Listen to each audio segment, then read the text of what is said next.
Hello my ಕುಚಿಕೋಸ್, welcome back to my dining time channel. So ನಮಗೆ ಏನಾದರೂ emergency ಇದ್ದಾಗ, ತುಂಬ ಹಸುವಾದಾಗ, ತುಂಬ ಟೈಮ್ ತೊಗೊಳ್ದಲೇ ಒಂದು ಸೂಪರ್ ಆಗಿರೋ ಒಂದು ಮೊಸರು ಮಾತ್ರ ಇಟ್ಕೊಂಡು ಮಾಡೋವಂಥ ಡಿಶ್ನ ತೋರಿಸ್ಕೊಡ್ತೀನಿ ಬನ್ನಿ.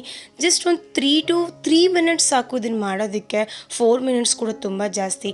ಬರೀ 1/4 ಲೀಟ್ರ್ ಮೊಸರಿದ್ರೆ ಸಾಕು. ಮನೇಲೇ ಇರೋ ಐಟಮ್ ಇಟ್ಕೊಂಡು ಬಿಸಿ ಬಿಸಿ ಅನ್ನಕ್ಕೆ, ದೋಸೆಗೆ ಅಂತ ಒಂದು ಒಳ್ಳೆ ಸೈಡ್ ಡಿಶ್ನ ಸೂಪರಾಗಿ ಈಸಿಯಾಗಿ ಹೇಗೆ ಮಾಡೋದು ಅಂತ ತೋರಿಸ್ಕೊಡ್ತೀನಿ ಬನ್ನಿ. ಟೈಮ್ ವೇಸ್ಟ್ ಮಾಡ್ದಲೇ ವಿಡಿಯೋಗೆ ಹೋಗೋಣ.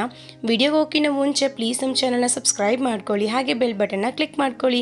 ಹಾಯ್, ನಾನು ನಿಮ್ಮ ವಾಣಿ, ನನ್ನ ಕಿಚನ್ಗೆ ಸ್ವಾಗತ. ಸೊ ನಾನಿಲ್ಲಿ ಒಂದು 1/4 ಲೀಟ್ರ್ ಮೊಸರು ತೊಗೊಂಡಿದ್ದೀನಿ.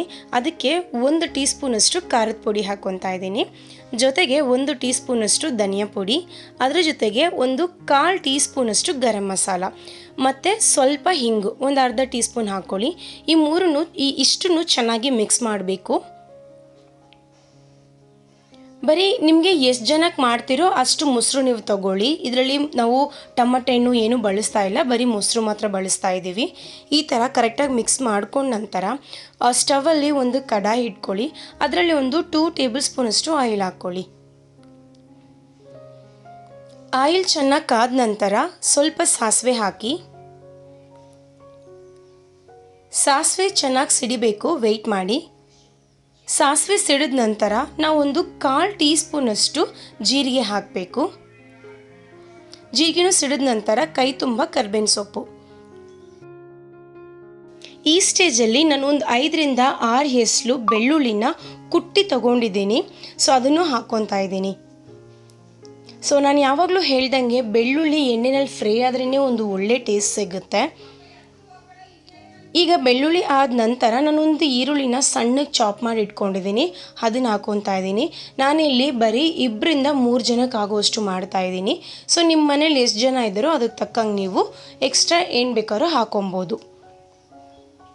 ಈರುಳ್ಳಿ ಚೆನ್ನಾಗಿ ಫ್ರೈ ಆಗಿದೆ. ಈ ಸ್ಟೇಜಲ್ಲಿ ನಾವು ಕಲಸಿಟ್ಟಿದ್ವಲ್ಲ ಮೊಸರನ್ನ, ಅದನ್ನು ಲೋ ಫ್ಲೇಮಲ್ಲಿ ಇಟ್ಬಿಟ್ಟು ಹಾಕ್ಕೊಳ್ಳಿ. ಸ್ವಲ್ಪ ನೀರು ಹಾಕ್ಕೊಂಡಿದ್ದೀನಿ. ಈಗ ನೀವು ನೀರು ಎಷ್ಟು ಹಾಕ್ತಿರೋ ಅದ್ರ ಮೇಲೆ ಡಿಪೆಂಡ್ ಆಗುತ್ತೆ ನಾವು ಕುಕ್ಕಿಂಗ್ ಟೈಮು. ಇಲ್ಲಿ ನಾನು ಸ್ವಲ್ಪ ನೀರು ಹಾಕ್ಕೊಂಡಿದ್ರಿಂದ ನನಗೊಂದು 4 to 5 ಮಿನಿಟ್ಸ್ ಸಾಕಾಯಿತು. ಈಗ ಚಟ್ನಿಗೆ ಬೇಕಾದಷ್ಟು ಉಪ್ಪು ಹಾಕ್ಕೊಳ್ಳೋಣ. ಇದನ್ನು ಚಟ್ನಿ ಅಂತಲೂ ಕರಿಬೋದು, ಗೊಜ್ಜು ಅಂತಲೂ ಕರಿಬೋದು, ನೀವು ಏನು ಬೇಕಾದರೂ ಹೆಸರಿಟ್ಕೊಳ್ಳಿ. ಅಷ್ಟೇ, ನಾನಲ್ಲಿ ಮುಚ್ಚಳ ಹಾಕಿಬಿಟ್ಟು ಒಂದು 5 ಮಿನಿಟ್ಸ್ ಚೆನ್ನಾಗಿ ಬೇಯಿಸಿದ್ದೀನಿ. ಎಣ್ಣೆಲ್ಲ ಬಿಟ್ಕೊಂಡಿದೆ. ಇಷ್ಟು ಥಿಕ್ನೆಸ್ ಇದ್ದರೆ ಸಾಕು. ಅಷ್ಟೇ, ರೆಡಿಯಾಗಿದೆ. ಎಷ್ಟು ಈಸಿ ಅಲ್ವಾ? ಇದನ್ನು ಕ್ವಿಕ್ಕಾಗಿ ನೀವು ಏನು ಮಾಡೋದು ಅಂತ ಯೋಚನೆ ಮಾಡ್ತಿರೋ ಟೈಮಲ್ಲೇ ಮಾಡಿಬಿಡ್ಬೋದು. ಸ್ವಲ್ಪ ಕೈ ತುಂಬ ಕೊತ್ತಂಬರಿ ಸೊಪ್ಪು ಹಾಕಿ ಚೆನ್ನಾಗಿ ಮಿಕ್ಸ್ ಮಾಡಿ ಇಳಿಸಿದ್ರೆ ನಮ್ಮದೇ ಈ ಡಿಶ್ ರೆಡಿಯಾಗಿದೆ. ಇದಕ್ಕೆ ನಾನು ಬಂದು ಮೊಸರು ಚಟ್ನಿ ಅಂತ ಹೆಸರಿಟ್ಟಿದ್ದೀನಿ. ನೀವು ಬೇಕಾದರೆ ಏನು ಬೇಕಾದರೂ ಹೆಸರಿಟ್ಕೊಬೋದು. ತುಂಬ ಕ್ವಿಕ್ಕಾಗಿ ದೋಸೆಗಂತೂ ಸೂಪರ್ ಸೈಡ್ ಡಿಶ್ಶು. ಅದೇ ಬಿಸಿ ಬಿಸಿ ಅನ್ನಕ್ಕೆ ತುಂಬ ಚೆನ್ನಾಗಿರುತ್ತೆ. ನೀವು ಮನೇಲಿ ಟ್ರೈ ಮಾಡಿ ನೋಡಿ, ಹೇಗೆ ಬಂದಿದೆ ಅಂತ ಕಮೆಂಟ್ ಮಾಡಿ. ಹಾಗೆ ತುಂಬ ಜನ ನಮ್ಮ ಚಾನಲ್ನ ಸಬ್ಸ್ಕ್ರೈಬ್ ಮಾಡ್ದಲ್ಲಿ ನೋಡ್ತಾ ಇದ್ದೀರಾ. ಸಬ್ಸ್ಕ್ರೈಬ್ ಮಾಡೋದನ್ನ ಮರಿಬೇಡಿ. ನಿಮಗೆ ಡಿಶ್ ಇಷ್ಟ ಆದರೆ ಲೈಕ್ ಬಟನ್ನ ಮಾತ್ರ ಹಾಗೆ ಕ್ಲಿಕ್ ಮಾಡಿಬಿಡಿ. ಮುಂದಿನ ವೀಡಿಯೋದಲ್ಲಿ ಇನ್ನೂ ಏನಾದರೂ ಡಿಫ್ರೆಂಟಾಗಿ ರೆಸಿಪಿ ಜೊತೆ ನಿಮ್ಮನ್ನು ಮೀಟ್ ಮಾಡ್ತೀನಿ. ಅಲ್ಲಿವರೆಗೂ ಬಾಯ್.